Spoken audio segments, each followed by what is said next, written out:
De rio e de maré sou. Para melhor me conhecer, tive que saber de onde vim. Ilha do Eixo e de China, e hoje Porto do Capim. Então vim de ilha, de rio e de maré sou.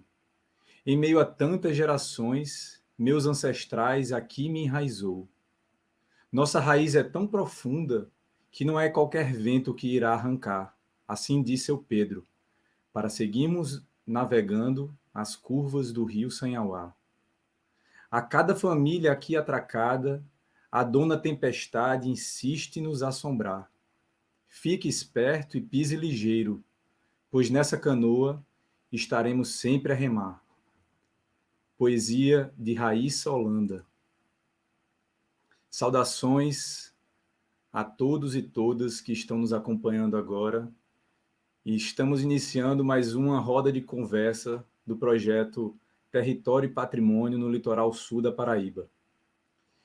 Esse projeto foi aprovado por um edital da Secretaria de Cultura da Paraíba, o edital Chiquinha Mourão, e é financiado com recursos da Lei Aldir Blanc. Hoje nós temos a satisfação de receber Rossana Holanda, que é a irmã de Raíssa Holanda.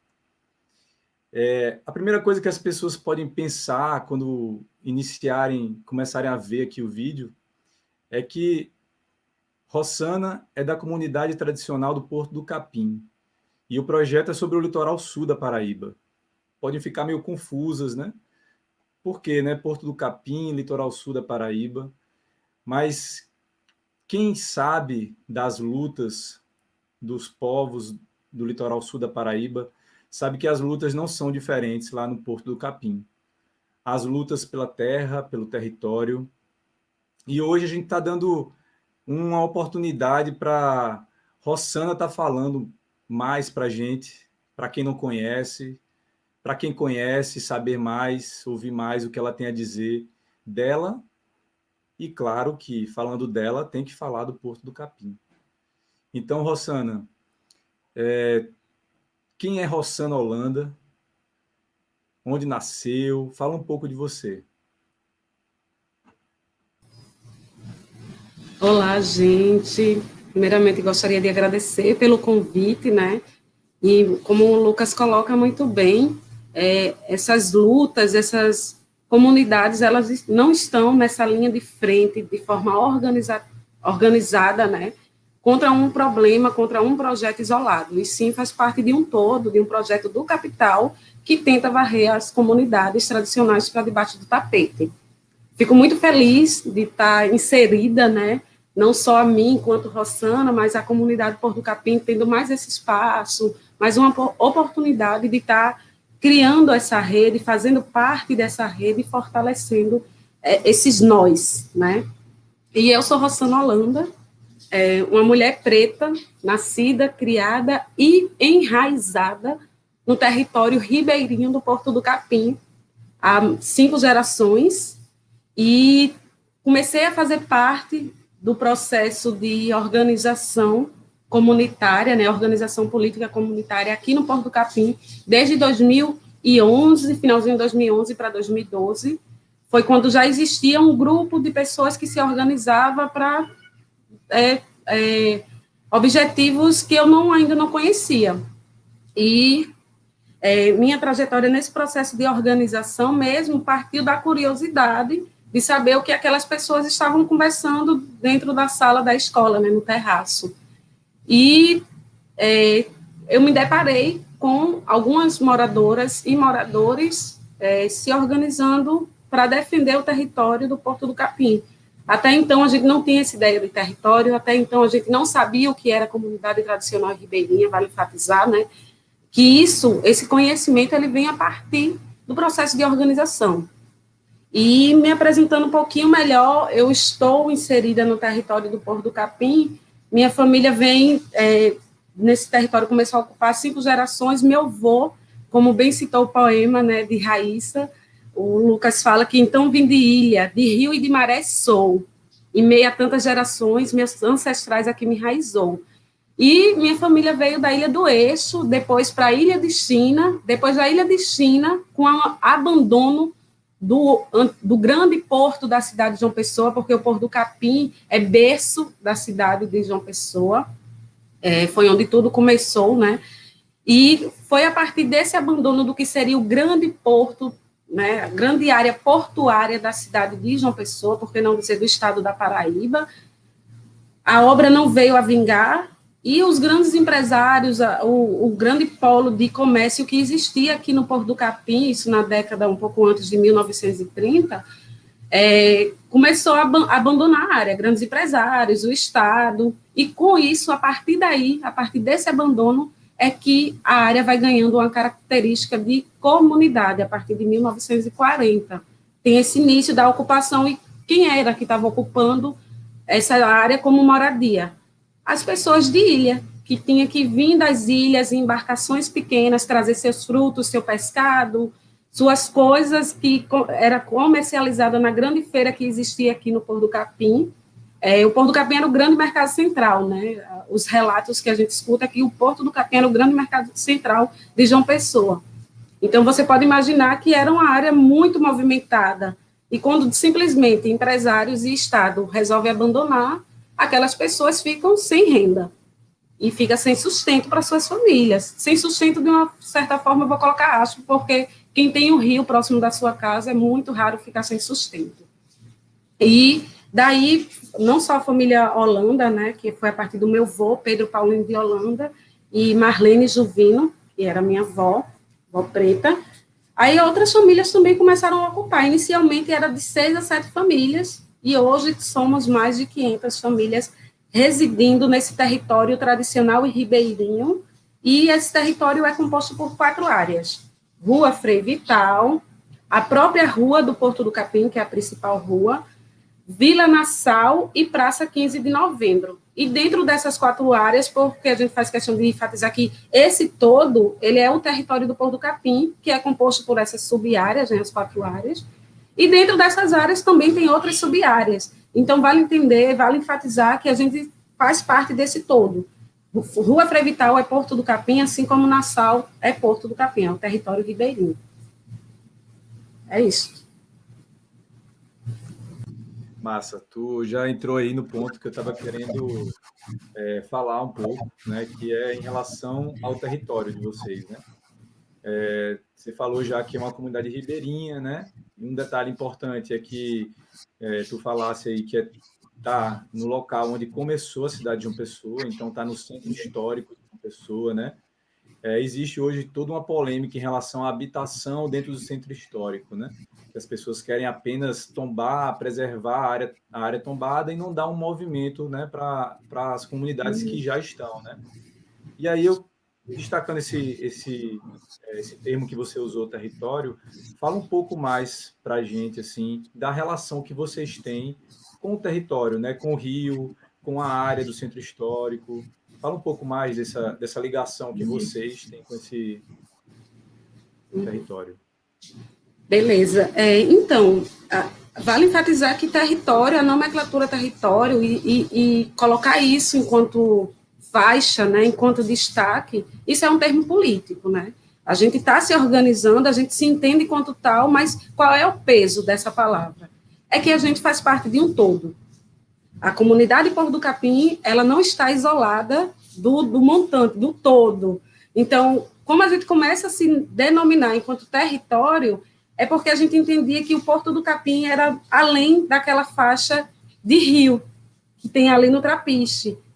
O pessoal da Nassau, a gente tem família lá na Nassau, essas famílias se cruzam? Como assim? Então, o que é isso? Então, a identificação dos moradores do Porto do Capim se denominando enquanto um território tradicional ribeirinho é um ato político para enfatizar que essa comunidade ela precisa ser vista, ela precisa ser reconhecida e ela precisa ser valorizada, e todo esse patrimônio que existe aqui, seja ele material ou imaterial, ele precisa ser preservado. Então, quando a gente começou a ter entendimento desse termo, a gente começou a entender, e falo isso no lugar da Rossana, que eu acabei não falando um pouco, dessa trajetória das organizações. Estou falando agora enquanto Rossana, presidente da Associação de Mulheres do Porto do Capim, e uma jovem organizadora de um coletivo de jovens, que são as Garças do Sanhauá. Só que antes disso, antes essas duas organizações estarem consolidadas, existia e existe ainda a Comissão Porto do Capim em Ação, foi onde tudo começou. Foi aquele grupinho de pessoas que se reunia dentro do terraço da escola. A gente não entendia o projeto da prefeitura, porque não se pode falar do Porto do Capim sem falar da ameaça de remoção. Então, essa ameaça de remoção das mais de 500 famílias que hoje residem no Porto do Capim foi motivo para a gente se organizar. E quando a gente começa a se organizar enquanto comissão, a gente começou a entender que a gente precisava buscar alguns elementos, seja eles sociais, jurídicos, culturais, para colocar na mesa. Nesse processo de negociação, a gente precisava entender, a gente não precisava simplesmente afirmar que a gente não queria o projeto da prefeitura, que era um projeto higienista, um projeto gentrificador, um projeto que não respeitava a cultura ali presente. A gente precisava afirmar que a gente não queria, mas que a gente tinha que sair da discussão de que, olha, a gente não quer. A gente precisa afirmar o que é que a gente quer agora.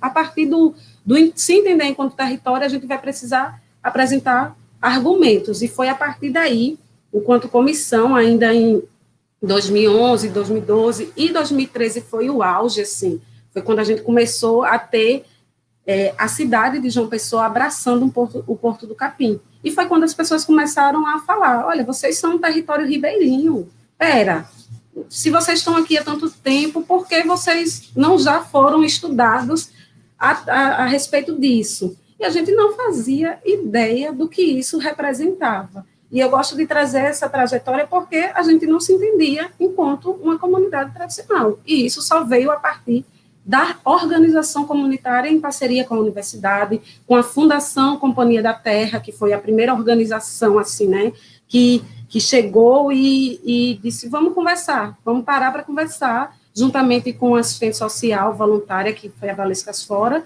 e a Fundação Companhia da Terra é um projeto de uma fundação, de uma instituição em parceria com a universidade. Aí a gente começou a buscar elementos jurídicos, e foi quando surge o CRDH, ali para finalzinho de 2013 para 2014, e eles começaram a acompanhar a gente juridicamente.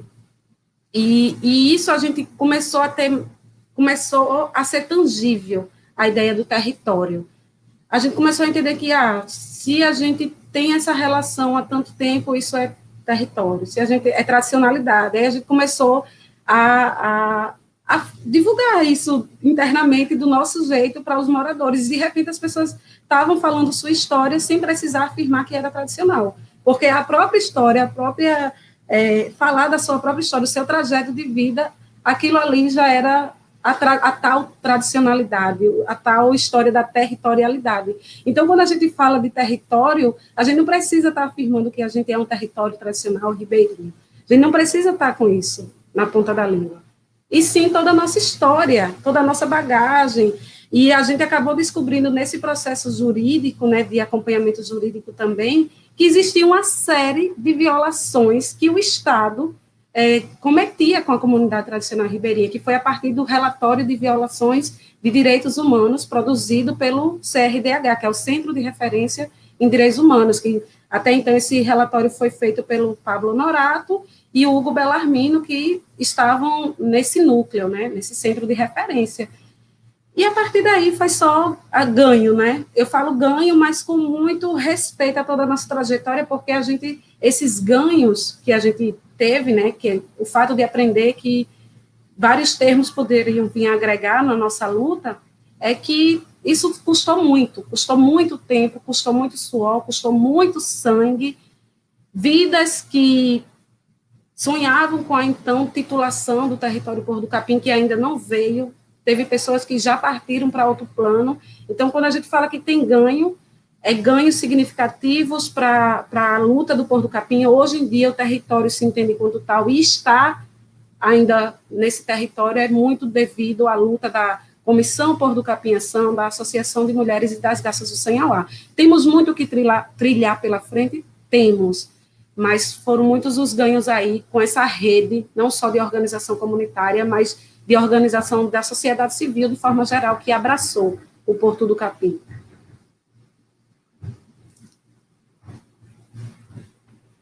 Massa.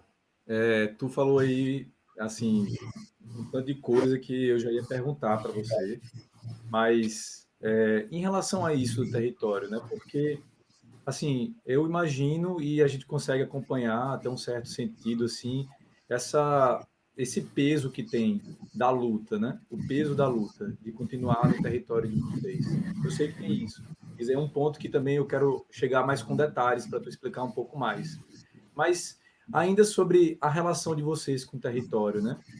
É porque quando a gente pensa em território, o vínculo da comunidade com o território, geralmente as pessoas falam do trabalho que a pessoa exerce, mas não tem só o trabalho, né? Tem também o lazer, né? Tem a relação com pontos que já existem, por exemplo, tem a linha do trem, aí, né? Tem o rio.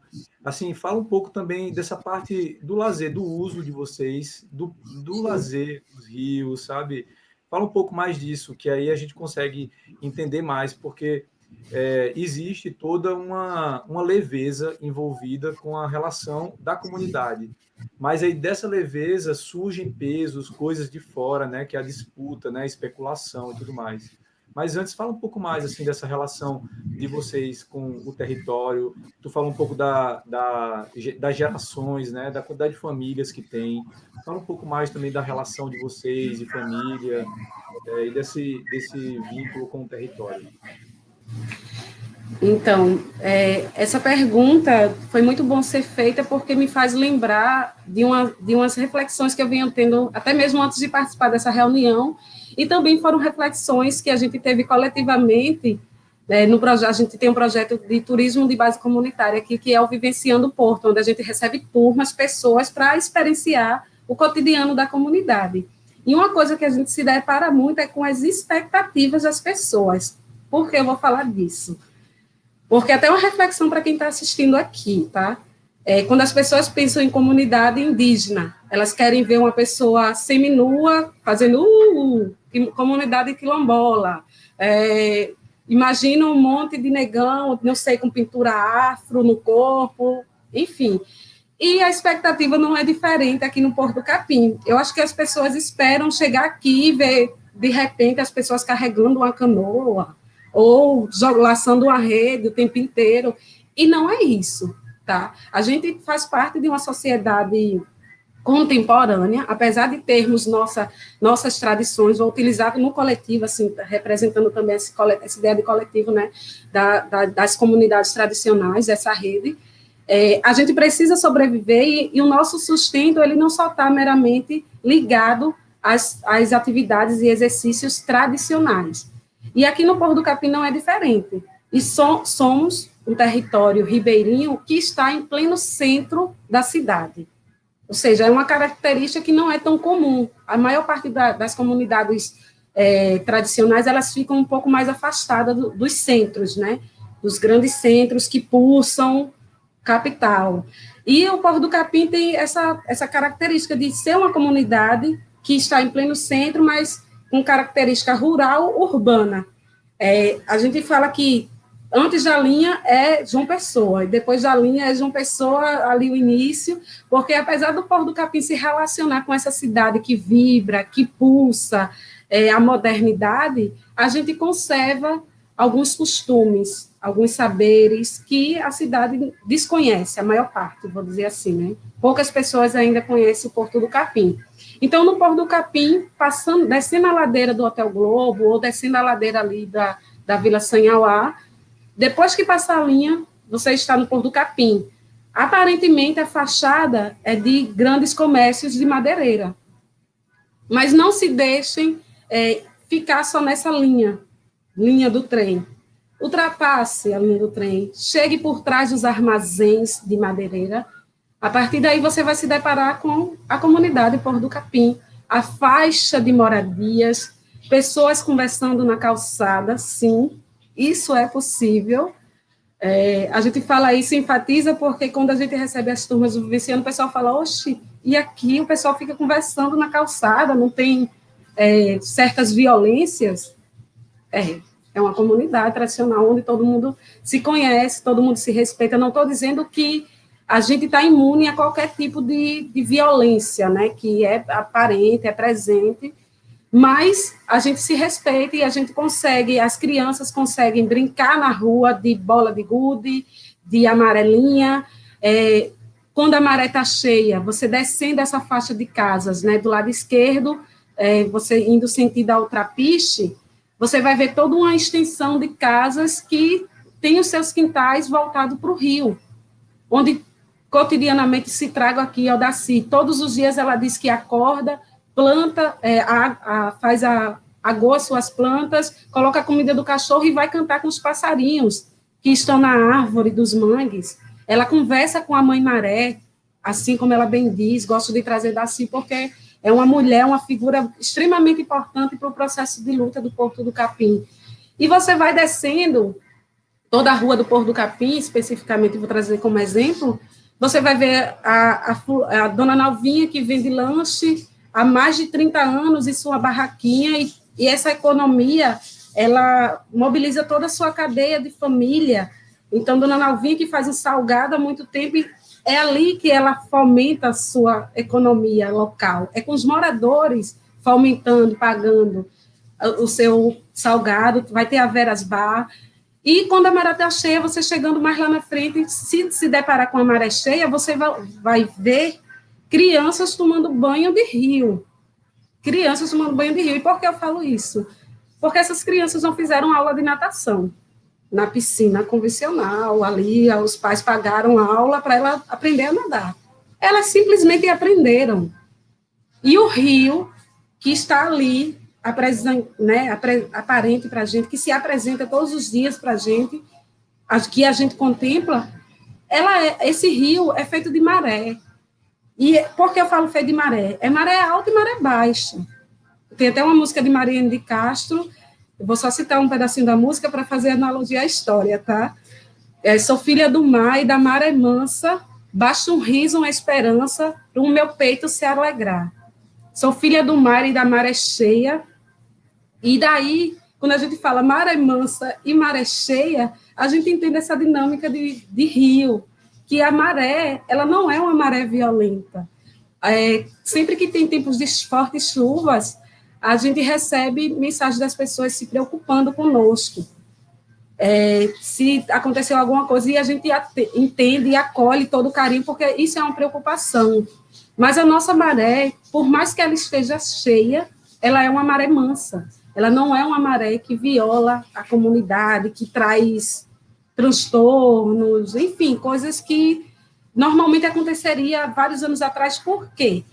Porque no tempo que seria construído o grande porto da cidade, toda a faixa de mangue foi devastada. E essa faixa de mangue devastada, isso é um desrespeito com o meio ambiente e fazia com que a maré chegasse até o pé da ladeira do Hotel Globo, porque não tinha faixa de contenção. O mangue é uma faixa de contenção para a maré ter o seu controle, ter o seu equilíbrio. E a partir do momento que a comunidade começa a ocupar esse território, ela respeita esses 15 metros. Tem casa, óbvio, que está um pouco menos, né, dessa relação. Tem casas que tem apenas 5 metros de faixa de mangue, mas tem. E com isso, essa contenção ela é permitida de forma natural, respeitosa e equilibrada, onde tem moradias, faixa de mangue e rio. E esse rio, essa maré, ela enche e seca de forma muito mansa, como bem diz a música de Mariane de Castro. Então, voltando ao raciocínio da história do pessoal, tomar banho de maré, as crianças e tudo, isso faz parte de um saber ancestral, que não foi passado de forma objetiva. Você vai aprender a nadar porque lá na frente você vai ter que se deparar com situações assim. As crianças aprenderam a nadar. Eu não, tá? Na verdade, eu tenho um certo trauma, porque eu, inclusive, tomando banho de maré na infância, eu quase me afogava e mãe disse que para mais nunca mais eu iria ficar tomando banho na maré, porque o entretenimento do Porto do Capim, dos moradores, por exemplo, carnaval. quando é carnaval, que a maré está cheia, o pessoal se mela e depois vai tomar banho de maré. Quando é final de semana, que não tinha praia, não era história de ir para a praia. A gente juntava todo mundo, as famílias, fazia seu quitute ali, sua farofada, banana com creme crack é a coisa mais deliciosa no meio da maré. E a gente ia, onde manhinha ia rimando, vou dar exemplo da minha família, né?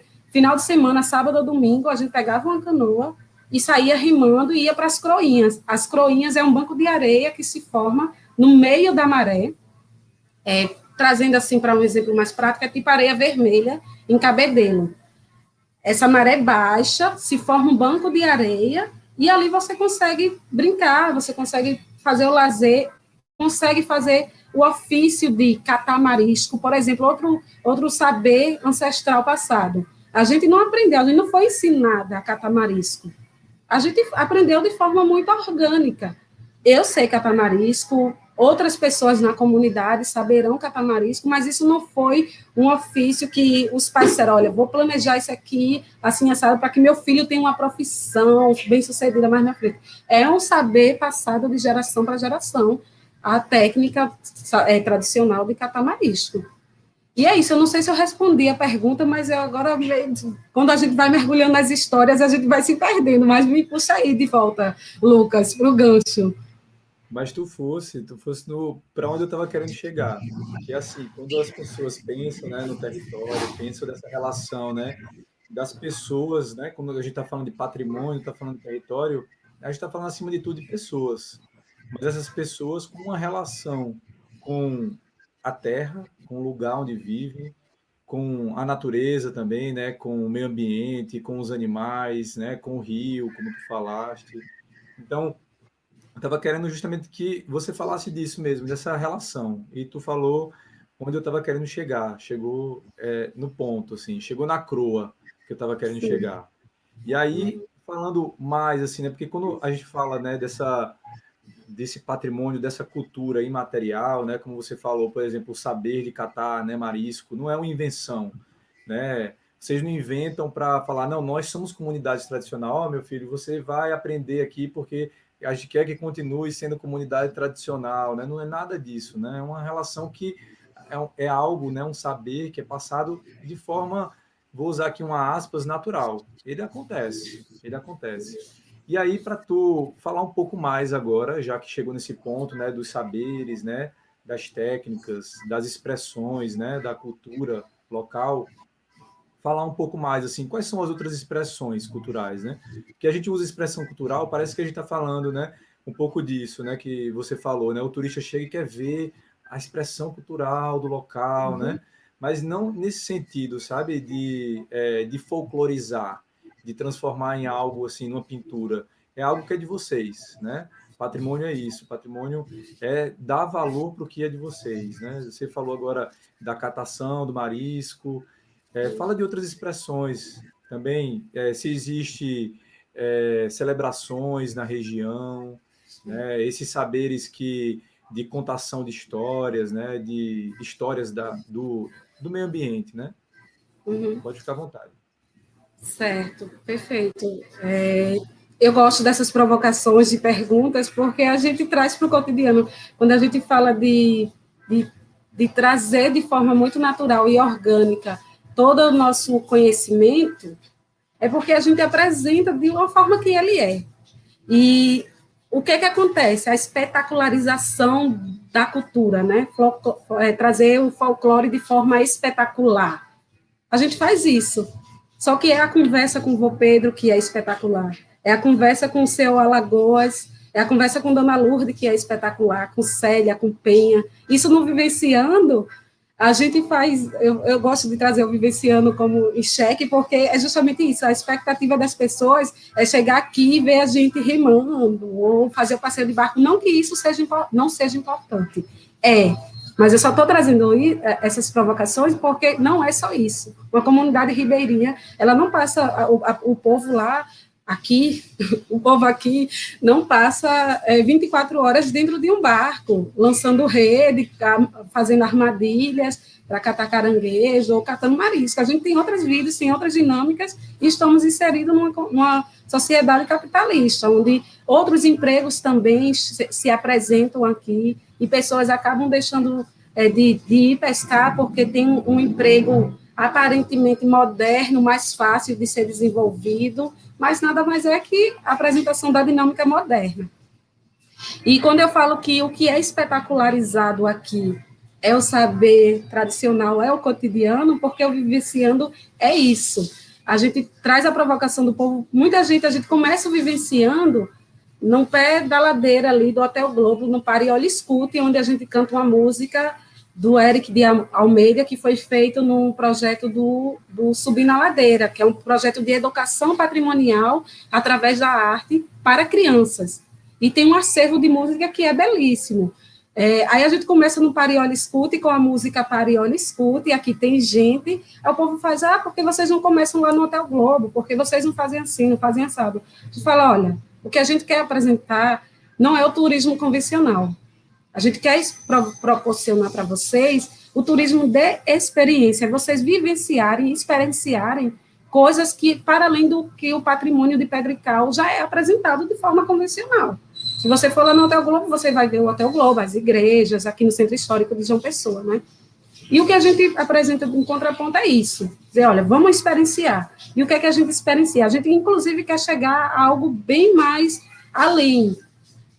Passando essa pandemia, já voltamos a associação de mulheres e o coletivo de jovens Garças do Sem ao Ar, porque a gente quer fazer o turismo de experiência e que as pessoas sintam mesmo na pele o que é seco, o que é esse cotidiano. E daí, quando a gente vai passando de ponto a ponto, a gente se depara com crianças fazendo ratoeiras. Ratoeiras não é para catar rato, tá, gente? Ratoeiras em territórios de pesca são armadilhas. Não sei se vocês conhecem. A ratoeira, por exemplo, do caranguejo é uma lata de óleo ou uma lata de leite eu vou até fazer o gesto porque eu me lembro, isso me faz reviver muito a infância, quando a gente estava sem ter mistura para comer, né? A gente tinha um cuscuz ali, tinha um arroz, e meu irmão saía para catar caranguejo, quando está em época, né? Que vale ressaltar que uma das coisas também que fica muito em equilíbrio no território tradicional ribeirinho, para as pessoas que têm esse conhecimento, é a cata de caranguejo no momento adequado. Porque a gente, quando o caranguejo está em fase de desova, os pescadores e a população local não vão catar caranguejo. Eles esperam a fêmea desovar, procriar os filhinhos, os filhotinhos, eles crescerem para aí sim fazer a cata do caranguejo.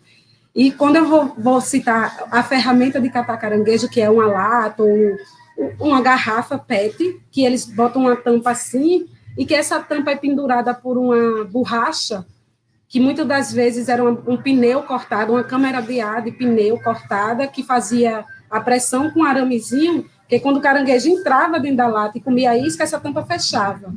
Isso era uma armadilha, é uma ratoeira, que a gente chama aqui, né? E meu irmão fazia muito isso, com os seus amigos, na época da cata, né, de caranguejo mesmo, e isso era o nosso alimento. O caranguejo de água e sal, cozinhado na água e sal, porque na época não tinha tantas condições de fazer a caranguejada que a gente conhece hoje.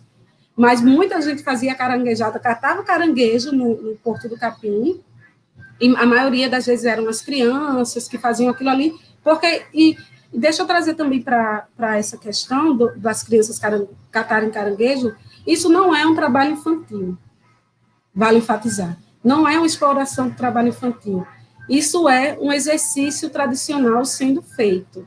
As crianças aprenderam a fazer essa coleta de forma tradicional e elas não são obrigadas a catarem caranguejo. Elas fazem porque elas gostam, porque aquilo ali faz parte da sua raiz, da sua história. Então, ela exercer esse ofício, essa ação, eu não vou nem trazer como ofício, é como uma atividade tradicional mesmo, porque ofício é quando é feito de forma para coletei e agora vou vender. É um trabalho. E para as crianças isso não é apresentado assim. É feito como lazer, inclusive. As crianças vão para a beira do mangue e catar caranguejo como lazer. Ao invés de estarem no videogame, no seu tablet, elas vão catar caranguejo. Atualmente, essa prática vem sendo reduzida porque a tecnologia está aí bombardeando, né, as novas gerações, e muitas das vezes o celular, a televisão, o videogame acaba se tornando uma babá das crianças, enquanto as mães estão indo trabalhar ou fazendo um trabalho doméstico, né, os pais, enfim. Mas só queria trazer isso porque já teve conversa, já teve assuntos nesse sentido, dizendo que se tratava de um trabalho infantil e não é. Isso é meramente uma manifestação cultural que é passada de gerações e a criança, o pessoal faz aqui essa carta como um lazer.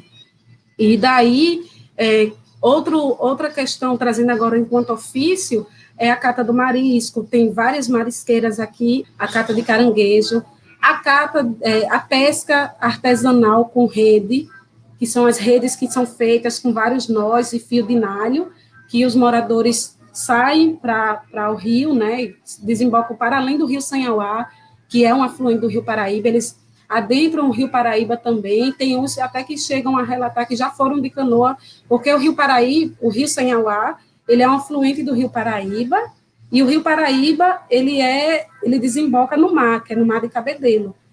E Cabedelo, Lucena, Santa Rita, são comunidades, são localizações, né? Falo comunidades porque são as comunidades locais, eu sei que são municípios, mas as comunidades de lá têm relações muito fortes. E a gente fala isso por quê? Porque é um estuário de comunidades tradicionais que se relacionam não só agora, se relacionam desde muito antes, quando não tinha ponte, não tinha acesso de Lucena para João Pessoa, o pessoal de Lucena acessava João Pessoa através do Rio Paraíba, Rio Sanhauá, e chegava no Trapiche do Porto do Capim para se relacionar com a cidade. Só mais uma informação para a gente entender essa ligação, né? Então, o Rio Sanhauá, que vai para o Rio Paraíba, que desemboca no mar de Cabedelo, também é área de pesca, seja pesca ela por rede de... Esqueci o nome agora da rede que dá especificamente, mas também tem rede de tarrafa, que são tipo de armadilhas que os pescadores, é uma rede mais reta, assim, parece, por exemplo, uma rede de vôlei, só que bem maior e bem mais longa. Aí os moradores para cá pescar com esse tipo de armadilha, eles abrem toda a rede e com a canoa ele bota um pau aí para segurar a extensão, aí anda mais um pouquinho, bota outro pau para segurar e por aí vai. Aí os peixes vão ficando nessa armadilha. E para além disso, assim, a questão dessas manifestações, desses ofícios tradicionais, diretamente ligada ao rio e ao mangue, eu traria aqui a figura de Biana também. Vou trazer Biana como exemplo.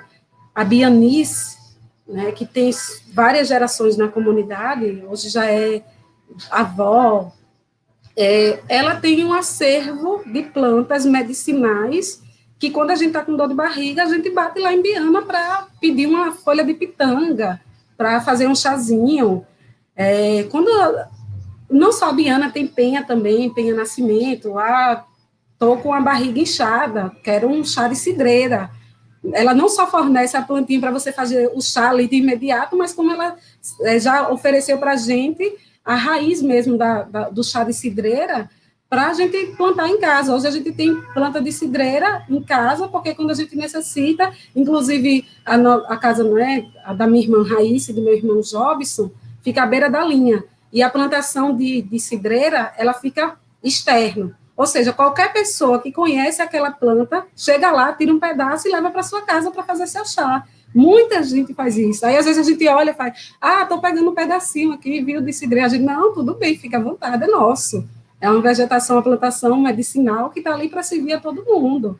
Então, a relação tradicional, esses ofícios, se manifesta para além da coisa muito organizadinha e de forma... ao contrário de orgânico, é o quê? Sintéticos. Eu não estou querendo buscar uma palavra ali. Não acontece de forma sintética. Acontece de forma orgânica, onde a gente vai se relacionando, onde a gente vai criando relações, afetos, ouvindo. Eu tiro por mim, eu escuto muito as pessoas mais velhas, mais idosas aqui da comunidade. Isso é um exercício que é fantástico, a gente aprende muito. Eu aprendi muito ouvindo Penha Barreto, Penha Nascimento, ouvindo minha mãe, Rizomar, vô Pedro, Eu nem falo que é impossível mensurar o quanto eu aprendo ouvindo esse rapaz de 86 anos. Então, assim, isso acontece não de forma, eu quero entrevistar você. Não, a gente está conversando na calçada e, de repente, vem várias conversas, inclusive muita coisa de Porto, eu aprendi nessa relação de ouvir, de exercitar essa escuta. E o povo do Porto é muito acolhedor, seja com... Tá aí um dos melhores e piores defeitos da comunidade Porto do Capim, de ser muito acolhedora, porque a gente, ao mesmo tempo que a gente acolhe boas pessoas, parceiros e tal, de repente a gente, por um engano e por uma boa fé, a gente acaba, de uma certa forma, recebendo pessoas que talvez não venham trazer boas manifestações para a comunidade. Assim como agentes públicos que às vezes ficam tentando nos enrolar, sabe? Mas é isso. Beleza. Tu falou aí mais uma vez, assim, do patrimônio das expressões culturais, né? Falou desse patrimônio vivo também, né? Falou do tesouro vivo de vocês. Pode falar.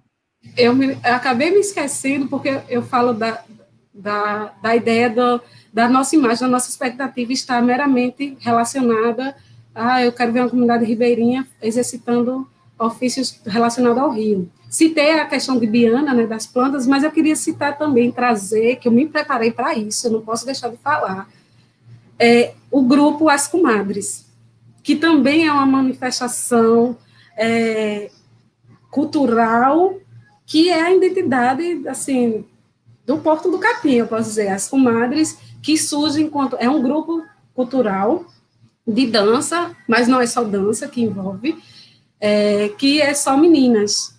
Surgiu inicialmente com o objetivo, as comadres, né, que tem como seu primeiro nome Choque das Meninas. Muita gente vai ouvir, o Choque das Meninas do Porto do Capim. A gente fez essa transição de Choque das Meninas para as comadres, para trazer ainda mais essa identidade do Porto do Capim nessa manifestação cultural. E as comadres vêm porque existe a lenda do pai do Mangue e da comadre Florzinha. E o grupo se chama As Comadres por conta disso, por conta da lenda, né, a comadre Florzinha, e que é uma manifestação cultural do Porto do Capim, onde só tem meninas, porque surgiu inicialmente para ser uma quadrilha junina infantil, porque até então a nossa quadrilha estava desativada, isso em 2012, foi quando a gente fez o nosso primeiro Arraiado Porto, né? Uma manifestação que já acontecia, a gente só colocou o nome, e a gente disse, poxa, não vai ter quadrilha, não vai ter isso, aí a gente resolveu fazer um grupo de dança, quadrilha junina. Aí no primeiro ano, era 2 meninas para um rapaz, dançar quadrilha, e normalmente quadrilha junina é feita com um par, né? Uma menina e um menino. Logicamente que no universo contemporâneo a gente tem mulheres vestidas de homens e homens vestidos de mulheres, travestis, enfim, participando dessa manifestação. E, com o passar do tempo, a gente só veio a ter meninas integrando o grupo. Aí a gente resolveu dar um nome, tirar essa ideia de quadrilha, tanto é que a gente ainda tem muito o jogo da saia, a manifestação junina, que é a raiz do grupo, porém a gente aborda outras coisas. E o grupo de dança, o seu último figurino, que eu vou trazer aqui, vou me caracterizar um pouco para falar das comadres, tá? O grupo de dança, ele trouxe no seu último figurino, vai ter gente que quando vê essa coroa aqui, minha gente, já fica assim, se tremendo na base, mas enfim, porque realmente as comadres é o coração das nossas manifestações culturais. Eu falo isso como fundadora do grupo, mas também falo isso porque tem crianças de 1 ano brincando até 28 anos. Eu tenho 28? Não, 29. Até 29 anos brincando num grupo. E são meninas que fazem essa manifestação. E nosso último figurino, ele veio com o sapato marrom, que representava a lama e o solo desse território, né? A meia também era marrom, colocadas com aplicação de caranguejo nessa lama, né? Que a gente trouxe essa simbologia mesmo. A saia, que traz esse movimento, fazendo isso aqui, a gente fez muita coreografia, fazendo essa referência ao rio e vegetação, né, de mangue, e nessa saia era colado alguns símbolos da comunidade, como a santinha da procissão, que eu vou pegar bem rapidinho, está bem perto aqui. Pode pegar, com certeza. Mostra para quem não conhece. Voltei. Aí na saia tinha figuras como essa, que traz a representação da procissão de Nossa Senhora da Conceição, que acontece todo dia 8 de dezembro. Aqui é conhecido como Nossa Senhora da Conceição, mas também no mar, no Rio Nossa Senhora da Conceição, no mar, Iemanjá. E também essa procissão ela surge como Nossa Senhora dos Navegantes. São pessoas que estão navegando aí à beira-rio, à beira-mar. Enfim, então é uma protetora e cuidadora desses navegantes, que é conhecido como procissão de Nossa Senhora da Conceição, e a procissão, ela tem 25 anos, eu acho, se não me falha a memória, e surgiu, foi onde Penha Nascimento, que foi também participante da associação na primeira formação, e ela resolveu, tinha feito uma prece, tinha feito um pedido, né, para Nossa Senhora, e ela disse que se alcançasse essa graça, era para uma neta dela, ela iria todo ano realizar uma procissão como agradecimento. E assim aconteceu, ela alcançou sua graça, e há mais de 20 anos a procissão de Nossa Senhora da Conceição acontece. Aí, continuando o desenho do figurino das comadres, né? Na saia tinha barcos, tinha peixe-bagre, tinha uma série de símbolos que representavam essa comunidade. A blusa era uma blusa branca de renda, com manguinha que tinha umas asas, que representam as garças que sobrevoam o rio Sanhauá, e são essas mesmas garças que dão nome ao coletivo de jovem, que se chama Garças do Sanhauá. Aí nossos brincos e colares eram compostos por casca de marisco, que catava e aquele material era descartado. E a gente reaproveitou para fazer os colares, as biojoias, e na cabeça a gente tem essa coroa aqui, que a gente chama que é o astro-rei, né? É o sol que se põe aqui no Rio Sanhauá. Então, trago o símbolo agora, assim, de forma muito... que afeta muito o coração, porque faz 2 anos que a gente não está conseguindo fazer atividades com o grupo As Comadres por conta dos bombardeios que a gente veio sofrendo, porque em 2019 foi quando o trator da remoção começou a ameaçar a gente novamente, né? Voltou a ameaçar. Aí 2020 pandemia e possivelmente em 2021 a gente vai continuar nessa mesma situação, mas trago aqui as comadres como uma manifestação contemporânea que fomenta, que salvaguarda, que protege, que enaltece, que divulga esses elementos tradicionais em um só corpo e de forma coletiva, que são através das mulheres, e as mulheres são figuras fundamentais nesse processo de pôr do capim. Então, é isso, eu trago também a figura das comadres para simbolizar de forma bem material, e até mesmo imaterial, essa representação simbólica do que seria esse território ribeirinho. Muito bom. Ainda bem que você falou delas. Muito bom. Então, eu estava falando justamente disso, assim, sabe, desse patrimônio vivo, né? Do patrimônio vivo, desses tesouros, né? Que são as mestras, os mestres, né? Mas também vocês que fazem, né? A cultura, vocês que fazem com que a cultura continue, né? As tradições, né? E não só continuar as tradições, né? Mudar, transformar nesse contexto que você falou, né? De o Porto do Capim como uma comunidade tradicional, mas inserida numa sociedade contemporânea, com diversas matrizes, né? Com diversos interesses, projetos de vida.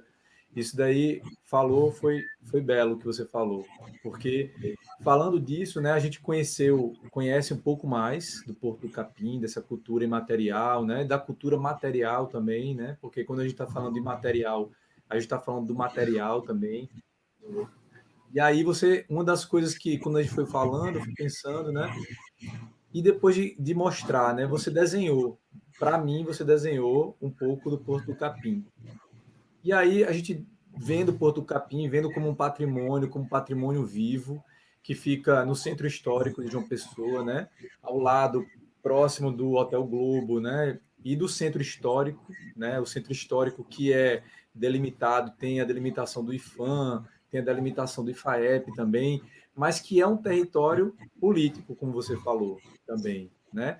E como é um território político, como esse conceito de território traz essa ideia de disputa política, né? Pensando o centro histórico e pensando essa paisagem que é também, essa paisagem cultural, essa paisagem natural que é também o Rio Sanhauá, o pôr do sol representado aí por essa coroa que você está, né?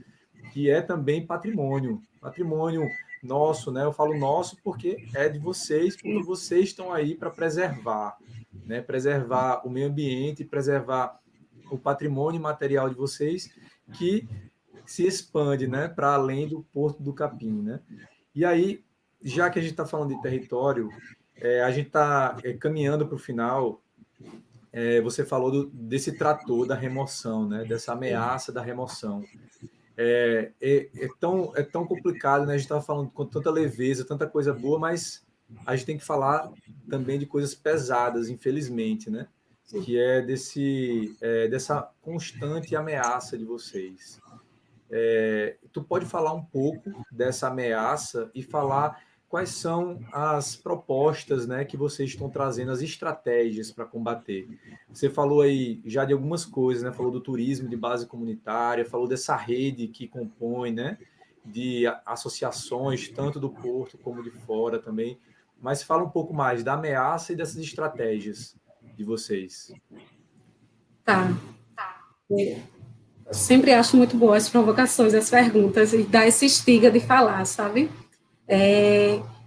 Eu falo do lugar de Rossana, moradora do Porto do Capim, eu falo do lugar de Rossana, presidente da Associação de Mulheres e coordenadora do Grupo de Jovens Garças do Sanhauá, da brincante do Grupo As Comadres, e falo do lugar também de Rossana, pesquisadora. Estou formada em serviço social, sou uma pesquisadora desse patrimônio, que é o Porto do Capim, especificamente das organizações comunitárias de mulheres nesse território. Então, eu gosto até de falar isso no final, porque, às vezes, para não ficar criando expectativas, sabe? Sempre as pessoas gostam, ou por ser mais fácil, de criar imagem da pessoa pelo que ela apresenta aparentemente. E é uma coisa é um exercício que eu não gosto muito, porque às vezes a gente acaba frustrando, né, essas expectativas. Espero que não aqui, até porque eu estou falando do meu lugar de fala, tenho muita propriedade para falar do que eu estou falando, a partir desses lugares que eu já citei, e de outros que irão ser ocupados aí, a exemplo como um dos que estou recém-ocupando, que é um desafio, e que está sendo um desafio acompanhar, que é o Fórum do Patrimônio Cultural de João Pessoa.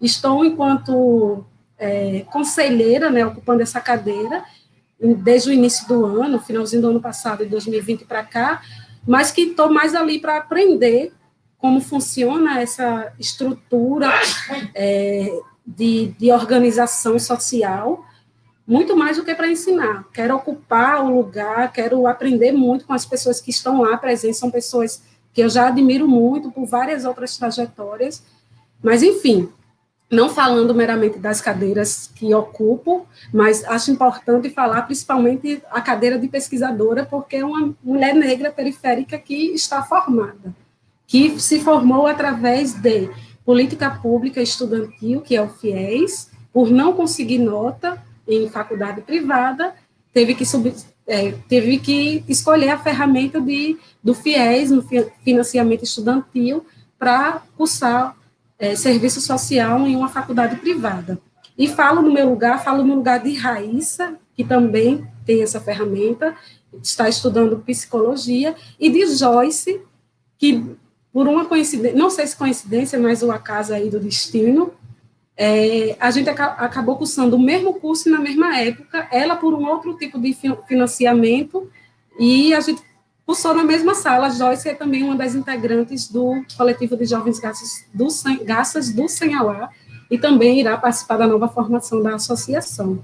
Falo isso porque é um desafio, não é um retrato que é comum ser visto, onde mulheres estão se graduando aí, eu e Joyce em serviço social já graduadas.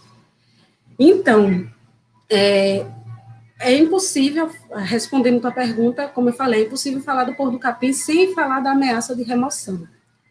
E essa ameaça de remoção, ela acontece desde que a comunidade resolveu ocupar uma área abandonada lá na década de 1940, né? Desde o iniciozinho, onde tinha 6 famílias, 7, iniciando essa ocupação.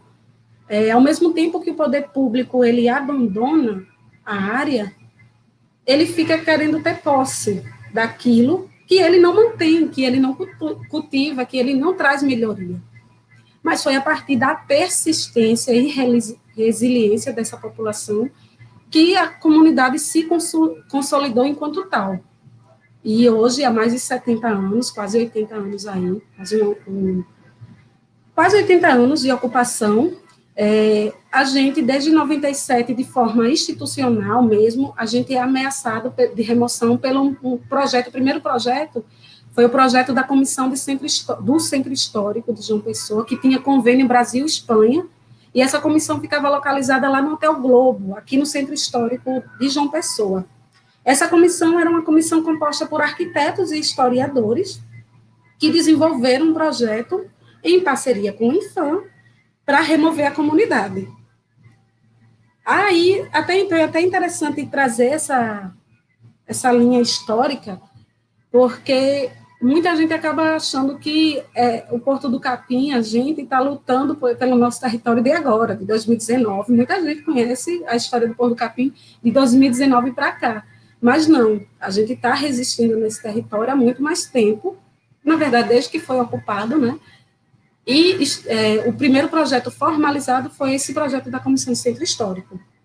E daí já previa a remoção da comunidade. Esse projeto mesmo inicial, ele tinha a intenção de fazer esse complexo turístico, né, para a cidade, para o mundo, e colocar a comunidade numa área que ficava ainda no território, que seria o então Curtume, que a gente chama que é a área antigo Curtume. Era uma fábrica de couro que existia aqui na comunidade, que essa área foi abandonada. E, até então, esse primeiro projeto ainda previa a relocação da comunidade, que na época era 188 famílias, nesse projeto levantado por essa comissão, e que essas 188 famílias iriam para o Curtume. E daí, esse projeto não foi para frente, tiveram vários conflitos dessa comissão e com as futuras gestões municipais que vieram a assumir, que esse projeto não vingou. Quando foi feito o projeto na era Ricardo, né, teve um projeto que também ameaçou, teve um processo de licitação assinado pelo então prefeito, e que previa a relocação da comunidade para uma área 2, que é chamada área 2, né, pela prefeitura. É uma área que fica localizada no bairro do Roche. Depois disso, também não foi para frente, foi a partir daí que a gente começou a se organizar. Eu falo a gente, mas nesse início eu não estava, só um minutinho. Essa comissão foi a partir de 2010 que a Fundação Companhia da Terra ingressa à comunidade para fazer realizações de projetos, juntamente com a assistente social voluntária Valesca Asfora, e eles começam a desenvolver projeto de arte e educação com as crianças. E foi a partir daí que eles começaram a ouvir as crianças dizendo, tia, foi numa dinâmica de, eles perguntavam para as crianças o que é que as crianças sonhavam de ter na comunidade. E nessa dinâmica as crianças começaram a dizer, vou sonhar com o quê? Se a gente está para sair daqui mesmo. A gente não vai ficar aqui, não. A gente não tem... A prefeitura quer remover a gente da comunidade, eles sem entenderem, porque até então não conhecia a fundo a proposta. Aí, juntamente, a Fundação Companhia da Terra, juntamente com a assistência social voluntária, a Valesca, começaram a entender que eles precisavam chamar os adultos para conversarem. E foi a partir daí que surge a Comissão Porto do Capim Ação, de 2010 para 2011, e essa comissão começa a realizar reuniões para entender qual era a dinâmica. A comissão entendeu o que seria esse projeto, o que seria essa ameaça, e a comunidade explanar, reivindicar, né, em reuniões inicialmente internas na comunidade, para futuramente provocar o poder público. E foi a partir daí, dessa organização inicial, que foi começando a ser feitos ofícios, solicitações à gestão municipal, e a primeira só aconteceu na gestão Agra, isso em 2011, que ele estava, então, como prefeito, e foi quando teve uma primeira reunião aqui na comunidade, de fato, para ouvir os moradores. porque até então, é uma coisa que eu sempre gosto de enfatizar em todos os espaços de fala, as gestões municipais afirmam que apresentou o projeto para a comunidade. Esse, então, projeto, né, que passou por várias reformulações. Mas a gente enfatiza, assim, beleza, apresentou, mas o que a gente quer, de fato, não é ver projeto pronto. O que a gente quer é construir projeto. Vocês estão falando das nossas vidas, mais de 70 anos de história, sim, mais de 5 gerações, e o que a gente quer não é assistir, a gente não quer ser telespectadores dos seus projetos feitos em gabinetes. A gente quer fazer parte da construção. Então, a partir daí, que a gente começou a reivindicar isso. A gente não quer projeto pronto, a gente não quer projeto pronto, a gente quer construir uma proposta nossa. Aí, isso, em 2013, começa a ter teve o Ocupe Porto do Capim, que foi um evento muito importante para a comunidade, onde muita gente da sociedade civil, especificamente pessoense, de fato presente, assim, muita gente teve a oportunidade de conhecer o Porto do Capim, mas várias outras pessoas de outros lugares e estados começaram também a conhecer, porque a gente fez uma transmissão online, né, e a internet está aí para projetar essas comunidades como um veículo alternativo de comunicação, porque se a gente for depender dos veículos convencionais de comunicação, a gente não ocupa bem para dar esse gás, principalmente aos jovens, né? Trago essa figura aí dos jovens como potencializadores das nossas lutas, das nossas causas.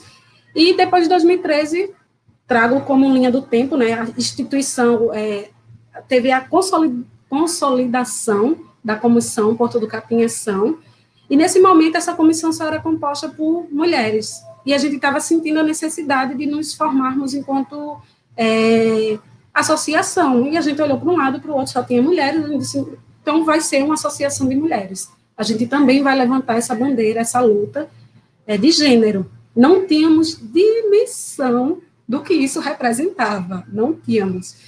Mas esse processo de formação aconteceu com essa assistente social voluntária nos ajudando, e nos constituímos enquanto associação de mulheres, e foi quando, assim, a gente teve vários momentos, vários embates com a então gestão, nunca na figura do prefeito, né, mas secretários, a gente teve reuniões, a gente levava nossas pautas, e as reuniões se viam mais como protocolos. Estou ouvindo, mas não foram executadas. E a partir desse cenário de 2014, vem o relatório de violações, onde explana, né, escancara, assim, várias violações que o Porto do Capim sofria, porém, uma ferramenta, um pedido muito importante desse relatório foi o ingresso do Ministério Público Federal para intermediar essa relação. E antes disso, ainda em 2014, a gente começou a ter uma relação muito forte com o UFPB, a Universidade Federal da Paraíba, em várias áreas. História, com Regina Célia, que já estava na Fundação Companhia da Terra, o curso de arquitetura com Beta Romano, com várias figuras importantes, vários tesouros da universidade, vários pensamentos técnicos. Para além do engajamento social que essas figuras tinham, elas tinham saber técnico e podiam mobilizar turmas para realizarem projetos em prol da comunidade, e foi isso que aconteceu. Antes mesmo da gente, de fato, materializar projetos alternativos por parte da UFPB, a gente teve um conhecimento de um projeto alternativo de uma equipe do INFAM. Até então, a gente não tinha conhecimento desse projeto, foi catucando, e uma equipe do INFAM tinha desenvolvido um projeto alternativo onde previa a permanência da comunidade, eles até intitulam Permanência da Vila Nassau e Porto do Capim, nesse território, porque até então não se tinha essa ideia de comunidade com essas 4 áreas, né? E a gente, poxa, então, peraí, se o INFAM, a equipe do INFAM, tem um projeto que mostra essa possibilidade de saneamento básico, de permanência das moradias, de pavimentação das ruas, e por que o INFAM não nos apresentou isso de forma mais acelerada? Porque até então o INFAM, Instituto do Patrimônio Histórico Artístico Nacional, é para preservar esses patrimônios. E por que o IPHAN não representa isso para a gente aqui na comunidade? É porque, inclusive, esse projeto municipal, ele tem aval do IPHAN. Então, o IPHAN já tinha permitido, assinado, que a prefeitura fizesse a execução do projeto higienista. Então, vou me posicionar aqui politicamente mesmo e sem medo de errar, porque não é um erro. O IPHAN, localizado no município de João Pessoa, não é e nem foi uma instituição que buscou salvaguardar, proteger o território tradicional do Porto do Capim. Então, isso, a gente começa a entender que tem instituições que não estão fazendo o seu papel. Então, se não estão fazendo o seu papel, a gente vai começar a cobrar delas. Aí foi quando a gente começou a fazer projetos alternativos, pegamos o, então, do IPHAN, eu não sei se não é um parecer técnico, eu esqueci o nome desse projeto que tem. Mas, enfim, é um projeto pelo IPHAN. Não é um projeto técnico, de fato, mas foi uma proposta, tipo um esboço de um projeto. E a universidade começou a confeccionar projetos também. Foi quando, em 2015, a gente, durante 2 anos, tivemos um projeto aprovado pela UFPB, que foi o PROESTE Abraça o Porto do Capim. E a gente tinha 2 anos para desenvolver uma proposta de forma participativa que envolvesse a comunidade. Nesse tempo, o Ministério Público chamou a comunidade, juntamente com seus apoiadores, né, que eram a universidade e outras organizações, para uma reunião, e nesse momento a gente começou a materializar, de fato, reuniões que tinham intermédio do Ministério Público, mas, de fato, com representantes da prefeitura, que até então a gente não tinha tido nada tão tangível, tão material, tão compromissado, essa é a palavra certa. Era coisa muito descompromissada, a prefeitura, vou me reunir com vocês tal dia, e de repente desmarcava, sabe? Então, com a presença do Ministério Público e com o projeto do PROESTE em curso, de 2015 até 2016, a gente teve uma série de reuniões. Foi criado o GT, um grupo de trabalho onde instituições foram convocadas a estarem presentes, como IPHAN, Caixa Econômica Federal, que é quem tem o recurso, né? SPU, Superintendência do Patrimônio da União, quem mais? IFAEP, instituições que estavam direta ou indiretamente envolvidas no projeto. A gente consegue fazer uma proposta alternativa. A prefeitura, até então, tinha se comprometido de participar dos GTs, quando foi no meado de 2015, para o finalzinho, eles abandonaram o GT, mas, mesmo assim, a continuidade do projeto foi desenvolvida e a gente conseguiu uma proposta alternativa, de fato, com a participação da comunidade. Então, a gente saiu daquela linha, lembra que eu falei no início, a gente precisava de argumentos que a gente simplesmente não negasse o que a prefeitura estava propondo. A gente queria sair da linha da negação para a linha da afirmação, o que é que a gente quer. Então, a gente só não vai dizer, eu não quero. Quem não quer, dá uma proposta melhor. Se você não está gostando de tal proposta, a gente tem que apresentar a proposta. E foi isso que aconteceu. Com o auxílio da Universidade Federal, a gente materializou uma proposta alternativa, onde prevê, vou explicar, porque muita gente pergunta isso. E como esse material ele vai ficar disponibilizado por muito tempo, vai ficar aqui, né, na internet, na plataforma, não é isso? Eu vou explicar. Nossa proposta é o seguinte, é uma proposta alternativa que prevê a permanência da comunidade, prevê a implementação de um ecoparque, fomento do turismo, fomento da economia local, dentre várias outras coisas. Vou falar por área. A exemplo, Vila Nassau, a gente tem a proposta para Vila Nassau de permanecer a faixa, né, de rio, onde é o sítio. Vou começar pelo mapinha mesmo, depois até se tiver como fazer uma montagem, eu não sei como é que vai ser, mas exemplificar isso por área, porque fica mais fácil de entender. É igual uma participação de Raíssa na Câmara. Se vocês não entenderam, a gente desenha. Então, começando o território do Porto do Capim, lá da área do sítio, que é a Vila Nassau, especificamente fica por trás da CBTU. O sítio, a gente tem a pretensão que é onde tem, inclusive, vestígios do cais de Epitácio Pessoa, que é o Trapiche. tem ainda umas vigas de concreto que ainda estão lá, que foi preservado, inclusive, pela comunidade.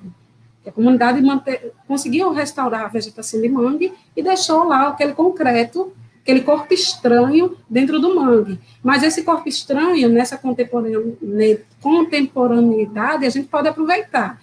Então, o cais está lá, precisa, sim, de uma revitalização, porém, nessa área, a gente prevê essa revitalização e, nessa área do sítio, a implementação de uma cooperativa, onde a gente tem um espaço para acolher a produção de artesanatos locais, a produção de culinária local, e onde a gente recebe as turmas vivenciando, ou seja, se a gente tem turma e a gente tem a produção comunitária fazendo coisas, seja do artesanato, a culinária, a gente vai ter consumidor e vai ter produto para ofertar.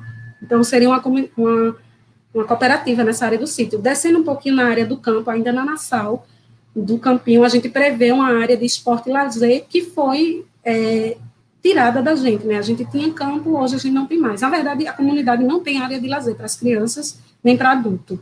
Os espaços de lazer que hoje existem foram ofertados pela Associação de Mulheres e juntamente construído com os moradores em mutirão. Então, a gente prevê a construção de uma área de esporte e lazer, com parquinho, praça, ali na área da Nassau. Ainda na Nassau temos o galpão da Nassau, que é uma área que está 99% já desocupada, porque no processo de demolições e negociações que a prefeitura fez em 2011, muita gente que morava lá, vale enfatizar, essas pessoas não eram da comunidade, de fato, só algumas que, de fato, doeu muito foram famílias, mas de 60 famílias, apenas 10 eram, de fato, filhos do Porto, né? A gente chama assim. Esse galpão da Nassau, a gente transforma ele em área de moradia. Para as pessoas da Nassau que estão mais à margem do rio, que estão muito próximo, a gente reloca essas famílias para lá. Aí a área de Ribeirinha permanece. Esse seria o desenho da Nassau, envolvendo complexo de fomento à cultura, complexo de fomento ao turismo, área de esporte e lazer, moradia. Ponto. Aí depois que a gente sai da Nassau descendo, sentido das oficinas mecânicas e o sindicato dos arrumadores, essa é a área que seria 100% removidas. E só um ponto, fique só em removidas, porque removidas não significa relocação para uma área distante. Na nossa proposta, as oficinas mecânicas seriam relocadas para a área 2, que era a área inicial na gestão do Ricardo, que fica no ROGE, já é uma área que é uma área de fomento à oficina mecânica, esse serviço de autocar, e eles seriam inseridos nessa área que já tem uma proposta de projeto já lá. As oficinas mecânicas, marcenarias e marmoaria seriam relocados para essa área. E as moradias que ficam no beco do sindicato, ainda na Praça 15, seriam relocadas para um galpão que tem na área do Porto do Capim, em frente à escola. Porque hoje a gente tem na Praça 15, em média, de 15 a 20 famílias. Aí essas famílias cabem nesse espaço que estão lá na área do Porto do Capim. Aí removemos toda a área da Praça 15, nesse desenho, né? E esse espaço, nessa única área exclusivamente, seria o complexo turístico que a prefeitura tanto fala, que na nossa linguagem se chama um ecoparque. Ali a gente faria um grande empraçamento com instalação de quiosque, contemplação do mangue e acessos para contemplação ao rio, que eu acho que um equívoco que as pessoas têm é que elas acham que se retirar as casas, elas terão acesso diretamente ao rio, para a contemplação do rio, e não é. Até chegar ao rio, existe uma vasta preservação do ecossistema de manguezal. Então, na nossa proposta, a gente não vai retirar oficinas e moradias que estão na Praça 15, devastar mangue para você ver rio.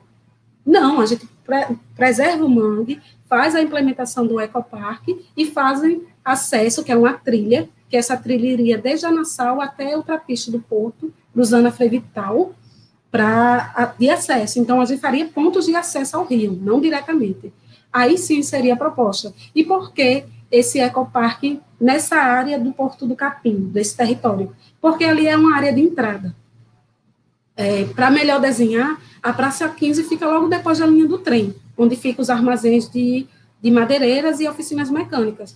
Para quem não gosta, para quem quer um projeto meramente turístico, eles não precisariam entrar na comunidade para ter acesso a esse projeto turístico. Iriam lá, iriam consumir, mas para quem quer ir além, faria e compraria o projeto do Vivenciando Porto, né, o pacote do Vivenciando Porto. Então, a gente prevê a instalação dessa área turística bem na entrada da comunidade, para sonoramente e até mesmo em outros aspectos não interferir no cotidiano da comunidade, mas se vier interferir para os que querem, eu tenho sombra de dúvida que essa proposta ela é integradora de comunidade à sociedade pessoense, sabe? E para além de João Pessoa.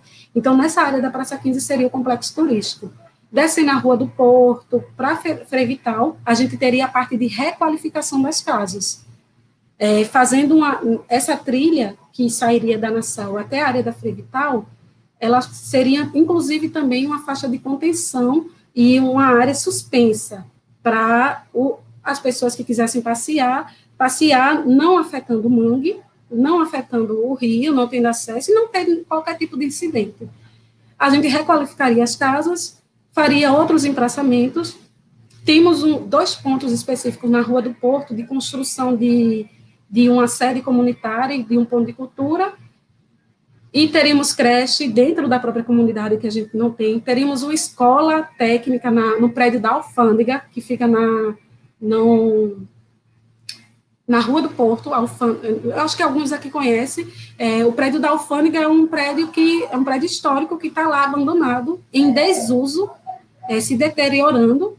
E nesse prédio a gente implementaria uma escola técnica com apoio da UFPB para a formação da comunidade. Na área, eu acabei esquecendo de dizer, a fábrica do gelo se transformaria, que fica ali na Praça 15, bem na entrada, seria uma sede para o projeto do Vivenciando Porto, para acolher os turistas, as pessoas que quisessem ingressar no projeto do Vivenciando Porto. Ou seja, é outro prédio histórico que está abandonado, né, em desuso, em algumas áreas ocupadas por moradia, mas esse prédio se transformaria num espaço para acolhimento. Aí, seguindo Rua do Porto, requalificação das ruas, requalificação das casas, implementação de creche, implementação de escola. Rua Frei Vital, o costume seria também requalificação das casas que estão e até mesmo receber outras moradias da área ribeirinha, de pessoas que estivessem muito dentro do rio, do mangue, né? Do rio não, do mangue, porque não tem nenhuma casa dentro do rio. E daí, essa é a proposta. Já chegando na Frei Vital, que tem a área da Proserve, tem uma proposta de ou sede de moradia, né, se caso venha a precisar, que se for implementado dessa forma, não precisaria de mais áreas para moradia. Mas a Proserve também ser transformada em uma área que viesse a agregar no desenvolvimento da economia local da comunidade. Em desenho, em suma, é isso, até fui um pouco extensa, mas seria isso. Nossa proposta é essa, é uma proposta que a gente já apresentou para a gestão municipal. Algumas pessoas da sociedade civil de organização já têm conhecimento, porém, a gente tem o sonho de materializá-la. E a gente não só tem o sonho, mas a gente tem a esperança de que vai ser materializado dessa forma, porque se não for dessa forma, a gente vai continuar resistindo, a gente vai continuar dizendo não para essa proposta higienista que a prefeitura tem de remover a comunidade. Temos uma nova gestão aí, o atual prefeito assinou a carta de compromisso com a comunidade no processo eleitoral, tudo bem que ali era um momento muito de efervescência, mas ele assinou uma carta de compromisso. E agora a gente prevê que ainda nesse ano a gente sente para conversar, apesar da pandemia, a gente precisa dar continuidade a outras coisas. Existe recurso, existe vontade por parte da comunidade, a comunidade não está fechada para negociação, a gente só não quer projetos impostos, de cima para baixo, de goela abaixo. A gente quer construir, a gente quer participar, então, em suma, é isso. A gente quer uma proposta que seja inclusiva, que a comunidade se sinta parte. Chega de apresentar projeto já pronto. Vamos fazer junto. É isso, Lucas. Eu acho que eu fugi um pouquinho, mas era só para dar um pouco. Não fugiu, não. Não fugiu, não. Está me ouvindo? Não fugiu, não. Você falou exatamente o que eu tinha perguntado mesmo. Você falou da remoção, dessa ameaça da remoção, e falou das estratégias. E mais do que essa estratégia, que é o turismo, que é essa organização das redes, né, com outras instituições, é também Sim. vocês não apenas refutarem projetos de remoção, mas apresentarem algo novo, né? Isso daí que é um grande diferencial também, apresentar algo para complementar, para chegar num acordo, né? Um acordo entre as partes. Eu acho que isso aí é fundamental. Não fazer algo de baixo para cima, de cima para baixo, né? Fazer algo em conjunto. Isso daí é muito comum de acontecer, né? No poder público, principalmente quando a gente fala do executivo, é deles fazerem um projeto e eles verem o projeto como maravilhoso, né? Mas não pensa nessa interlocução, nesse diálogo com a comunidade. Isso assim, existem projetos que estão acontecendo agora no governo estadual, né? Em termos de turismo, esse turismo mais amplo, turismo, esse grande turismo, né, de praia e sol, sem pensar nesse turismo que é fundamental para as comunidades, né, que é o turismo de base comunitária, onde a comunidade continua a desenvolver suas atividades econômicas, porque pensa-se, né, nessas comunidades, nas comunidades, nos bairros, penso que eles estão ali atrapalhando, por exemplo. E, na verdade, quem está atrapalhando é quem chega, né, para mudar o lugar da ação, né, das comunidades, né, do dia a dia, né, do cotidiano. Porque tudo isso que você falou é do cotidiano de vocês, né? É isso daí que é interessante, é do cotidiano de vocês, não é do cotidiano do poder público. Então, Rosana, assim, eu acho que a gente já ultrapassou até um pouco do tempo, como a gente tinha previsto, né? Aqui não é uma entrevista, né? É uma conversa, então conversa a gente não coloca tempo, né? E aí a gente já com um teto, mas aí foi passando porque assim, uma conversa, né, assim como o dia a dia da comunidade é orgânico, né? A gente não tem como fazer, não, vamos fazer assim e tal. Uma entrevista você faz, né? Você coloca uma linearidade, né? Você organiza nas caixinhas, né? E essa conversa, ela é orgânica, ela vai indo por outros caminhos e tinha muito mais coisas para perguntar para você, né? Para a gente conversar aqui. Muitas outras questões, né? Como essa questão da gestão do patrimônio no município, né? E aí você falou um pouco, né, desse trabalho que você está começando agora, né, de conselheira do Conselho Municipal de Políticas Culturais, né, de João Pessoa. Isso daí é uma atividade que você está representando, né, o patrimônio cultural, que é interessantíssimo isso, porque a área do patrimônio geralmente é representada por pesquisadores, pesquisadoras, e tem uma pessoa que vivencia, né? Você, além de pesquisadora, você vivencia o patrimônio cultural da cidade de João Pessoa. Isso daí que é fundamental. Tem arcabouço para falar muito mais do que um pesquisador. E eu pensei nisso, nesse diálogo que você falou agora, sobre esse diálogo com a universidade, né, a universidade chegando e tudo mais. E um dos princípios, né, para a pesquisa é você estar em diálogo com a comunidade, né? Você, quando traz um projeto, você traz um projeto, primeiro você conversou com a comunidade para apresentar esse projeto. Então é isso que a gente espera também do poder público, né? Que aprenda mais com esse princípio da pesquisa, né? Que é a conversa com a comunidade para poder apresentar um projeto, né? Um diálogo, né? Então, Rossana, te agradecer por essa participação, tá? Te agradecer mesmo. Se você quiser fazer algum agradecimento, depois eu fecho aqui a nossa conversa. A parte técnica abriu meu microfone aqui. Tinha fechado que eu não tinha nem visto, mas enfim. Mas eu agradeço imensamente. Eu acho que a palavra não pode ser outra. Eu acho que, e para além de agradecimento, eu provoco que a gente venha estar sempre se organizando. Só é a partir da organização social que a gente consegue projetos societários melhores. Há anos que estamos em busca disso, não estamos nem perto, e às vezes alguns retrocessos, né, gigantescos, uma estrutura de Estado que coloca em ameaça essas organizações, e eu acho que só com esse processo de organização social que a gente pode trilhar caminhos mais esperançosos. Não é diferente na comunidade, não é diferente a nível municipal, estadual ou federal. Então, que a gente vinha sempre estar buscando esse entrelaçamento, esse trançamento, né? Vou trazer minha profissão aí de transista, A gente fala que a gente trança caminhos. Então, se a gente trança caminhos, se a gente fala de rede, essa rede está trançada com nó. Se a gente fala de qualquer outra coisa, são caminhos cruzando. E se são caminhos cruzando, são experiências, são fortalecimentos, são possibilidades. Então, trançar caminhos de possibilidades. A gente precisa fazer isso, não ficar no estado de, sabe, de parar. Tudo bem que a conjuntura nos apresenta planos muito desafiadores, mas se não fosse, se a gente fosse esperar só do Estado, uma intervenção do Estado para melhorar a situação da pandemia, para melhorar a situação de comunidades tradicionais, a gente não avançaria. Então, a gente, enquanto sociedade civil, organização, a gente precisa estar à frente desse termômetro, a gente precisa dar temperatura para esse termômetro, sabe?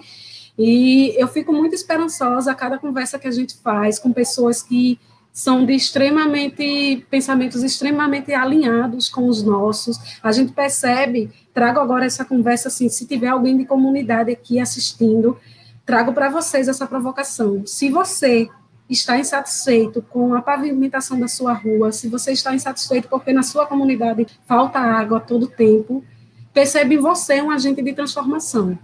Os apoios, as instituições só vão chegar se a comunidade estiver organizada. Enfatizo, não é fácil. Mobilizar é uma missão, é uma tarefa muito difícil, mas não é impossível. E o Porto do Capim, muita gente chega para dizer para nós, né, que somos modelos de referência de organização comunitária.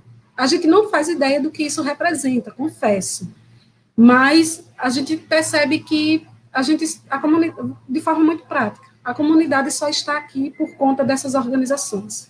Porto do Capim Ação, Associação de Mulheres e Garças do Senhauá. E a gente percebe que é possível trabalhar de forma intergeracional. E o que é isso? É chamar criança, é chamar jovem, é chamar adulto, é chamar idoso para estar à frente da linha. Por mais que você faça organizações diferentes, até o desenho do Porto do Capim. Hoje eu consigo ter entendimento do que isso tudo representa. Mas na época, porque a Associação de Mulheres ela surge de uma crise que a comissão teve. O grupo de jovens surge da crise que a associação teve. E hoje, da crise que o Porto enfrenta, essas três organizações estão juntas. Então, crise é um processo inerente de organização social. A gente sempre vai ter desafios, sempre vai ter pessoas, e se tiver alguma pessoa, ainda direcionando para as pessoas da comunidade, se tiver alguém que duvide do seu trabalho, chama essa pessoa para vir para a sua organização. Manda ela tirar a bunda da cadeira e dizer, olha, vamos lá, se você está duvidando como é que faz, venha, porque as pessoas desconfiam de trabalhos honestos. As pessoas costumam criticar pessoas que trabalham sem se corromper. E isso é um desafio triplicado. Então, eu costumo dizer que a gente carrega um desafio que é muito maior, de trabalhar coletivamente, mas trabalhar de forma honesta, em qualquer das áreas que a gente faz. Então, vá junto, chame sua comunidade para participar, porque a partir daí, sua comunidade é organizada, os parceiros vêm, seja ele institucional, organização social ou instituição mesmo do Estado. Então, a gente precisa se fortalecer e agradeço a todos que fazem parte desse projeto muito bonito, que procura incluir as comunidades. É disso que a gente precisa falar, inclusão, é comunidade participando de projetos, e não só recebendo projetos já prontos. Uma coisa que a gente fala muito aqui no Porto do Capim, que a gente está cansado de se ver, de ser ratinhos de laboratórios, né? Em todas as conversas também é uma das pautas que eu gosto de falar. Você não, porque o ratinho de laboratório são propostas testadas, e depois de dada certo ou não, o ratinho de laboratório é abandonado, ou ele morreu por tanto teste. Então, não é isso que as comunidades querem ser. Fomentem, estimulem, mas deixem a comunidade protagonizar um projeto de vida que são deles, que é nosso. Então, vamos juntos, sigamos continuando juntos, cada um sabendo o seu papel, cada um sabendo sua cadeira, e assim a gente consegue se fortalecer de forma muito, mas muito horizontal e orgânica. Obrigada a todos. Marcela, Pablo, Lucas, pessoal das comunidades, beijão para vocês. Maravilha, Rossana. Valeu. Vamos encerrando aqui mais uma roda de conversas desse projeto intitulado Território e Patrimônio no Litoral Sul da Paraíba. Até a próxima.